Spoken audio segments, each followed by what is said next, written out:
Kabla ya taarifa hizi za ndani, ikiwa unatazama kwa mara ya kwanza, naomba uchukue sekunde moja tu uponyeze patoni ya subscribe na uwashe kengele ili kuendelea kupata taarifa hizi kila wakati.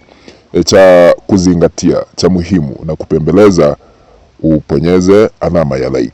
Karibu ni kufahamishe taarifa ambazo zimetufikia hapa Mbeya, ambapo tunabeberusha matangazo haya moja kwa moja ambazo ni habari za ndani.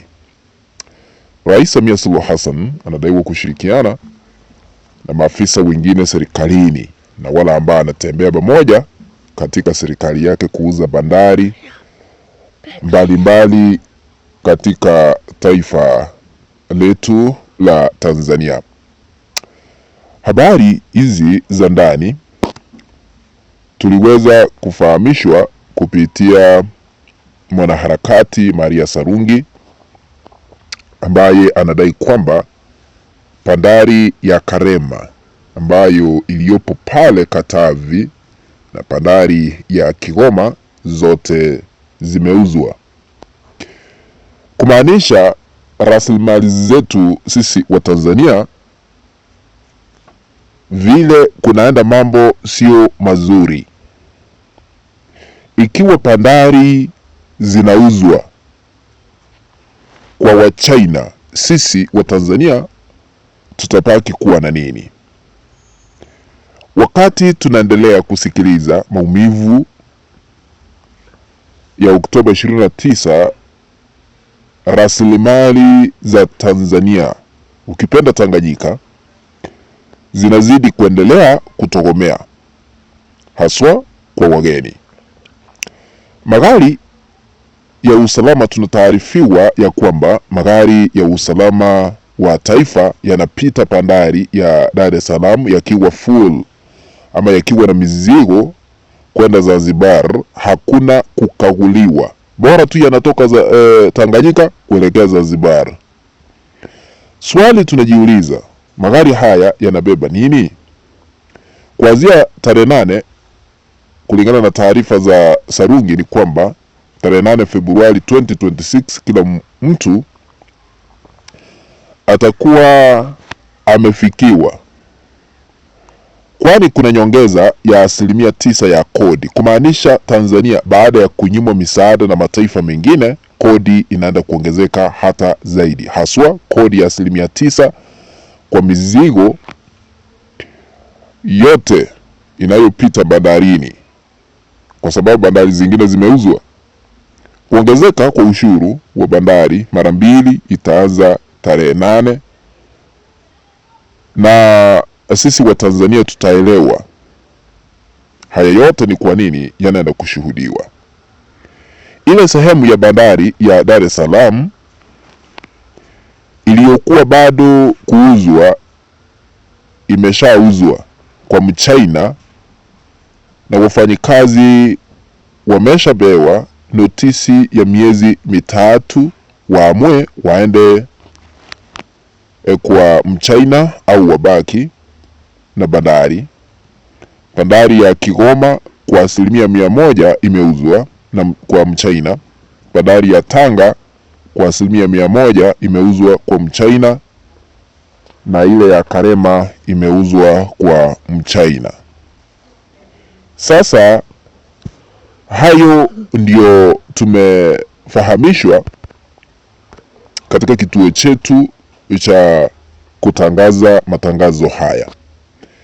Nafikiri haya yote yanashuhudiwa ni kwa sababu kuna upungufu wa misaada kutumwa katika taifa letu la Tanzania, na hii ni baada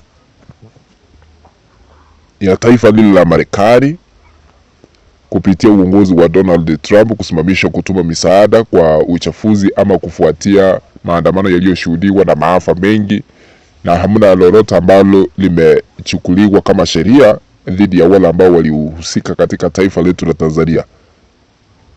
Marekani ikaamua kusitisha kutuma misaada. Sweden nayo ikazuia kutuma misaada katika taifa letu la Tanzania. Canada ni taifa ambalo liliweza kukatisha kutuma misaada hapa Tanzania. Sasa hamna hela za kutosha kuendesha shughuli za maendeleo, kuendesha ama kuzindua miradi mpya ya maendeleo katika taifa letu la Tanzania. Serikali sasa imeamua kuuza bandari ile ya Karema iliyopo Katavi, Kigoma, Tanga, na kufikia sasa Mchina amechukua fursa ya kusimamia bandari hizo, na tunataarifiwa ya kwamba kodi inaenda kuongezeka haswa kwa Tanzania mara 2 ili kuhakikisha ya kwamba wameendesha shughuli zao za serikali. Unajua kuna vitu vingine mtu anaweza kufanya lakini baadaye unagharamika. Tuliweza kulazimishiwa uchaguzi uliopita wa 29 Oktoba, kwani hawa ndio viongozi, huyu ndiye kiongozi, huyu ndiye kiongozi, lakini sasa hivi tunapitia changamoto kwa sababu kuna ukosefu wa hela, misaada imekatishwa, mambo mengi yamesimama kufikia sasa. Sijui tunaenda wapi. Wala ambao wanashauri Ikulu, kazi yao ni gani? Wanashauri watu kwamba bandari hizi hazina umuhimu, ziuziwe wa China, na hao ambao wanauziwa wao si wanaona kuna faida kwa bandari hizo na wanapokea, kumaanisha bandari zilikuwa zinafanya vema, lakini sisi ni kama tunang'ang'ania hela za haraka. Naomba tu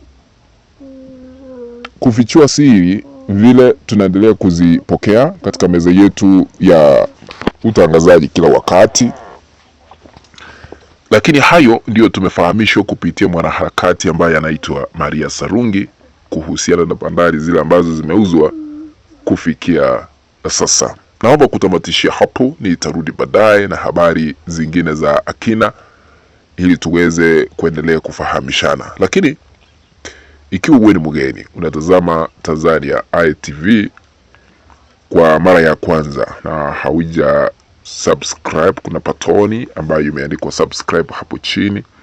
Bonyeza hiyo patoni na uwashe kengele ili kuendelea kupata taarifa kila wakati. Asanteni sana.